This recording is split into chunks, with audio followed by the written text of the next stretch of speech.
Kan cedera yang serius, apalagi pada seorang anak, bahkan kematian.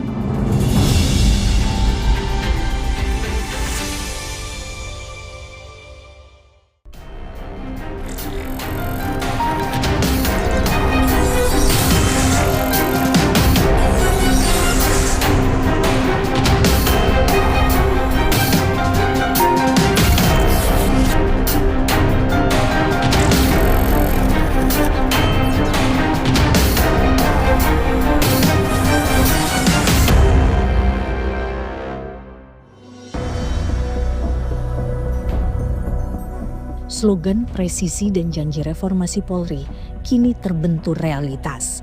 Meski perbaikan sering digaungkan, rentetan kasus kekerasan yang melibatkan polisi justru menunjukkan potret sebaliknya.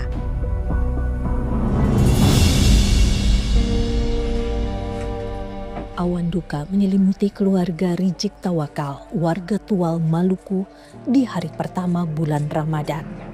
Suasana sukacita dan hikmat awal puasa berubah jadi musibah yang tidak mungkin terlupakan. Arianto Tawakal, putra ketiganya berusia 14 tahun yang bersekolah di Madrasah Sanawiyah, dinyatakan meninggal saat hari pertama puasa secara tragis. Rijik mengenang korban dan kakaknya sempat jalan-jalan pagi usai sholat subuh. Usai pulang ke rumah, korban dan kakaknya meminta izin akan menggunakan sepeda motor ke suatu tempat, tetapi tidak diizinkan Rijik. Namun saat Rijik mandi, kedua anaknya ternyata memakai sepeda motor milik keluarga. Jadi saya masuk kamar mandi sekitar 10 menit, di kamar mandi saya keluar. Saya keluar tuh kakaknya datang, nangis-nangis. Itu saya baru tahu kalau mereka tuh keluar dari situ. Itu saya larang. Ada ibunya nyapu di luar rumah. Dia cerita gitu, dia bilang ceritakan seperti begini. Abah, Brimo pukul adek, pukul Rian. Dia ngomong cuma gitu, gak ngomong apa-apa. Saya hampir pingsan. Saya ini masih dengan celana pendek. Saya langsung ke lokasi TKP. Hari puasa pertama. Jadi memang saya terpukul sekali. Ini tanda Brimo pu helm atas terlepas. Rijik pun segera ke lokasi dan melihat bekas darah berceceran. Rijik akhirnya mengetahui anaknya telah dibawa ke rumah sakit. Saya ke lokasi, sementara nangis-nangis saya ke lokasi itu, ya, saya lihat darah di tempat itu darah banyak. Saya bertanya-tanya di situ dibawa ke mana? Saya kira bawa ke rumah sakit yang terdekat, padahal dibawa ke kabupaten. Ke sana saya tanya, sampai sana ya anak saya lihat ya nangis sekali. Saya memang sakit hati dan saya sedih, baru campur amarah lagi. Rijik bersama keluarga dan kakak korban akhirnya mendatangi kantor Brimob. Pelaku yang diduga menganiaya korban saat dikonfirmasi Rijik sempat membantah telah melakukan pemukulan terhadap korban. Korban dan kakaknya bahkan dituduh terlibat balap liar, tetapi dibantah kakak korban.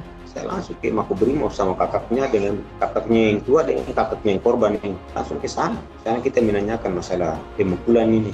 Ya, aku sempat ngelak juga dan nggak pukul saya bilang anak kamu. Tanya kedua kali, tapi kakaknya yang satu langsung nunggu. Abah dia tuh yang pukul, dia yang pukul Rian. Itu ada videonya, buat video. Dia sempat dimarah-marah sama anggota Brimob. Ya, kakaknya langsung rekam.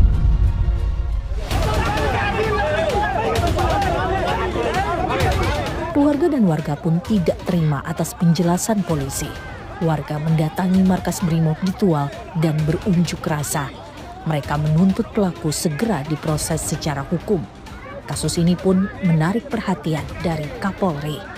Saya kira saya sudah memerintahkan kepada Kapolda, Kadipropam, ambil tindakan tegas, proses tuntas, beri rasa keadilan bagi keluarga korban.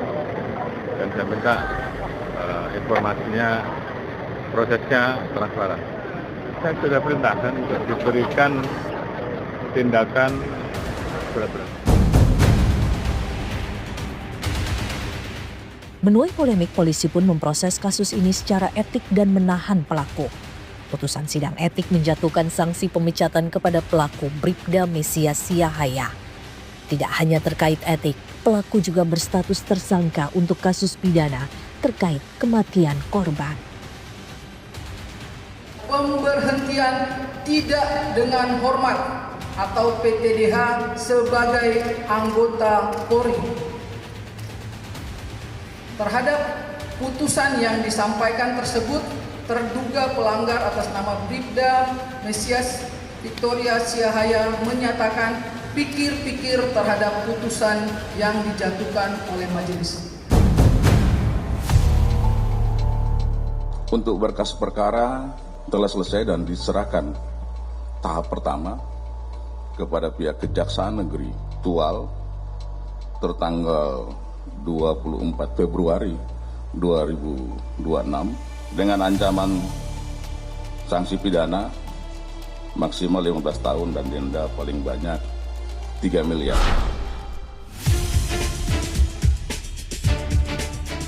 Komisioner Kompolnas Ida Utari menyebut kasus ini seharusnya menjadi evaluasi menyeluruh bagi kepolisian.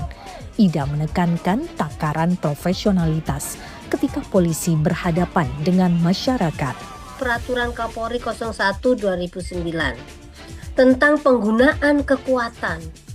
Bagaimana sih menggunakan kekuatan kalau anggota tersebut menghadapi sesuatu atau menghadapi situasi yang seperti tadi pagi yang dialami oleh Arianto tadi.